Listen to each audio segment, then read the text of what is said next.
relevant de l'enveloppe allouée au ministère dont vous êtes titulaire.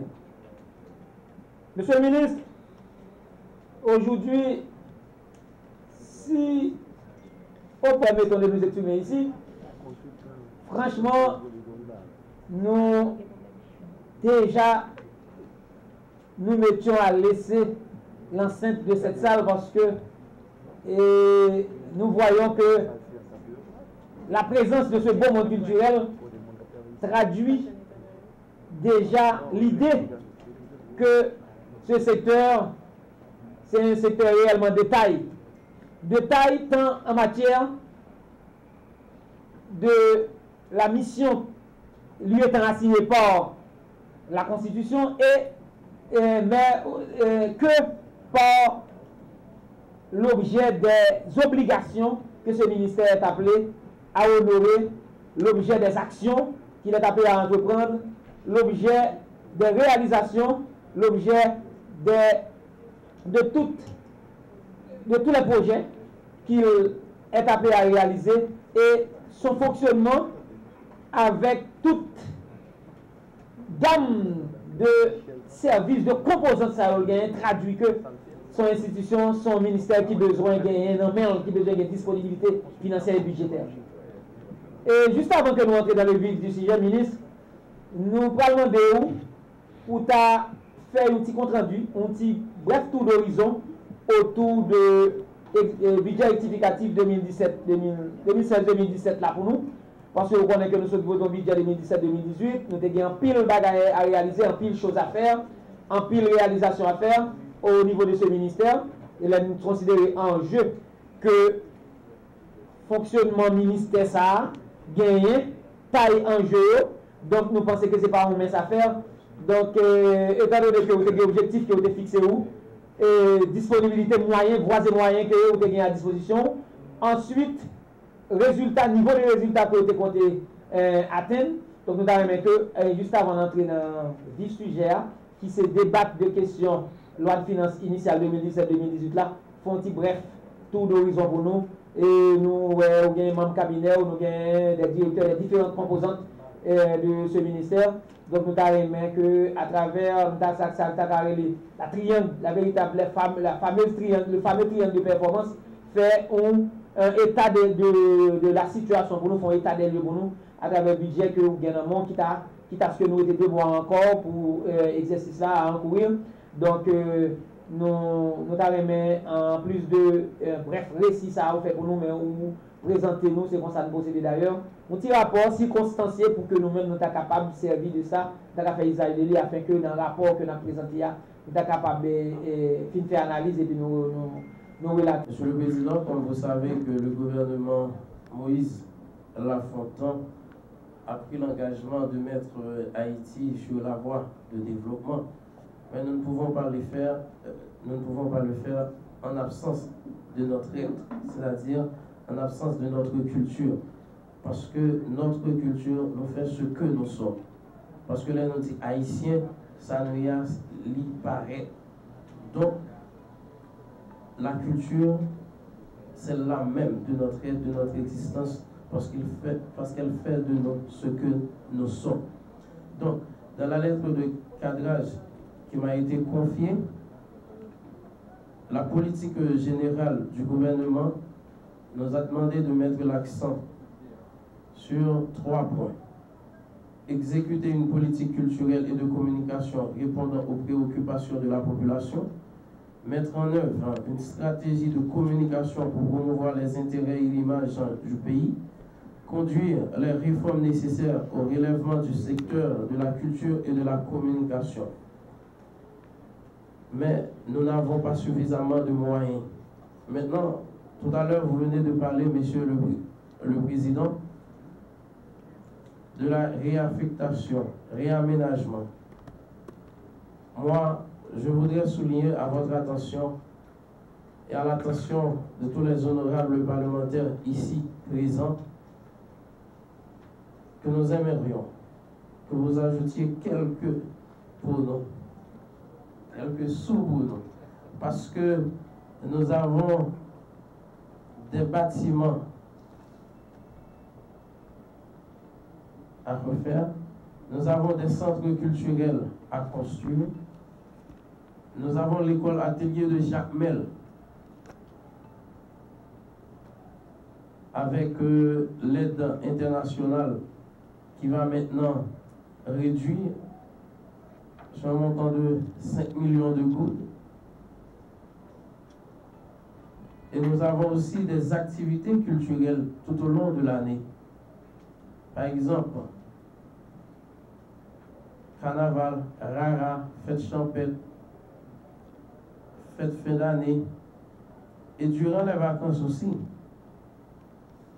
nous devrions faire certaines activités culturelles. Mais malheureusement, pour cette année, nous ne pouvons rien faire parce que nous n'avons pas de moyens. Le mois d'avril, nous avons parlé de un musée que l'on a fait au niveau du Parlement, au niveau du Sénat, et la bibliothèque du Sénat que nous pouvons aller restaurer. Moi, je crois que des marches ont été entreprises, et c'est aujourd'hui que Mme Michel Fritz du Panthéon national présenté à l'équipe. Et on va regarder l'espace que nous gagnons dans ces lieux-là, on traverser la rue, espace bibliothèque là, pour que nous puissions réaménager. Moi, je pense que un musée représente mémoire au Parlement. Et je pense qu'un Parlement qui a 200 ans, nous sommes très en retard du fait que nous pouvons un musée ça. Et la bibliothèque nous a été délaissée. De temps en temps, c'est n'a pas acheté des livres. Pas de suivi qui était fait. Moi, je pense qu'il faut nous avoir une grande bibliothèque. Nous ne pouvons pas dire que nous rêvons de bibliothèque du Congrès aux États-Unis. Mais il faut que nous ayons une bibliothèque qui apporte de l'histoire, de niveau nous, et de ça que nous aspirons. Donc, dans ce sens, moi, je crois que le travail a commencé. Le secrétaire général là, M. Oni Gillo, qui a accompagné Mme Fritz pour y regarder. Et il y a des jeunes qui sont dans le musée Panthéon national qui accompagnent, puisque ils vont travailler sur lui, c'est eux qui ont une technique là. Mais l'essentiel, c'est que nous lançons.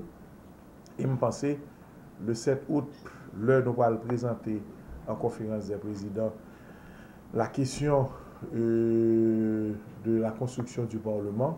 On a invité tout expert à eux pour venir, puisque ils vont mettre même un espace dans le nouveau Parlement pour nous avoir un musée, pour nous avoir une bibliothèque. Et depuis la construction, il faut que nous prévoient ça. Donc, ça veut dire que ça a lancé et nous devons justement mettre la presse au courant de renforcement structure Parlement à côté de travail qui a fait. De bibliothèque, est-ce que la très riche ou bien n'a pas pile ouvrage ou bien n'a pas pile ouvrage, mais en même temps n'a pas une bibliothèque virtuelle tout puisque n'a abonné à toute notre grande bibliothèque congrès parlement pour que justement un sénateur ou un député ait droit consulter et pas oublier parlement dans le droit parlementaire là une grande partie de coutumes, de traditions, de jurisprudence. Il est extrêmement important pour que justement députés, sénateurs aient accès à ça. Donc, dans ce sens, l'idée a été lancée. Je parler ça avec le député Scholzer, mais je dis à dans le Sénat, il y a un espace. Je crois que ils ont commencé à travailler sur lui, il y a un rapport, experts ont un rapport, et à partir de ce rapport-là, nous avons chita avec le bureau pour nous regarder exactement qui ça nous va faire. Proposition de loi contre le mariage homosexuel. Il y a une pile de discussions qui étaient faites parmi l'Assemblée sénateur et tout le monde est d'accord à la question, mais le titre là, nous avons changé, puisque nous dit c'est une proposition de loi pour le renforcement de la famille. Puis c'est même bagaille que lié, mais au lieu de nous faire une proposition de loi contre un bagaille, nous renforcer la famille, qui lui-même, c'est une famille que nous connaissons, dans la tradition, nous, dans le code civil, nous, qui c'est le père, la mère et les enfants. On dit le père là, papa, eh bien, son garçon, la mère, son fils, et les enfants. Nous voulons clair dans ça. Puisque dans le code civil là, il a parlé du mariage entre l'homme et la femme, mais il y a une décision Cour de cassation qui te dit que le mariage entre l'homme et la femme, et je pense que dans la proposition de loi, ça, il renforce arrêt Cour de cassation pour dire que le mariage, c'est l'union d'un homme et d'une femme. Moi, je crois que il y a un peu de monde qui parlait de proposition, ça, mais nous-mêmes, nous avons dit, dans le Parlement, nous traversons par tradition, nous, par coutume, nous, et par des courants, justement, de l'Église. L'Église catholique, l'Église protestante, l'Église adventiste, et il y a pile, justement, sénateur, justement, qui fait partie de l'Église. Moi-même, moi, je fais partie de l'Église. Et moi-même, m'appuyer proposition loi dans le sens que mariage là pour nous, il inscrit dans la tradition nous entre un garçon et une femme. Et moi, je crois que c'est protéger la tradition nous. Nous pas voter loi contre l'autre pays. Nous avons toujours besoin de clair sur ça. Nous pas voter contre l'autre monde. Mais nous votons d'après tradition nous, d'après croyance nous, d'après justement des valeurs judéo-chrétiennes. Et dans ce sens ça, moi je crois que n'a dit tout le monde que loi actuellement li dans discussion et demain n'a soumettre li pour faire voter. Et tous sénateurs moi je crois que même tendance là, yo contre justement mariage entre garçon à garçon, yo contre mariage femme à femme. Et moi, je crois que justement, appui ça a déjà sorti au niveau du Parlement. Simplement, il y a d'autres articles. Hein? Il y a d'autres articles que nous allons faire sortir. D'ailleurs, le premier article là, il dit le mariage, c'est l'union entre un homme et une femme. Qui est le SAF l'âge qui pour le faire, mais c'est l'union entre un homme et une femme. Et je crois tout, la loi ça il vient confirmer, renforcer le code civil là. Il vient renforcer arrêt cour de cassation et il inscrit droite ligne dans la tradition que nous gagnons en Haïti et que nous voulons conserver pour la protection de la femme.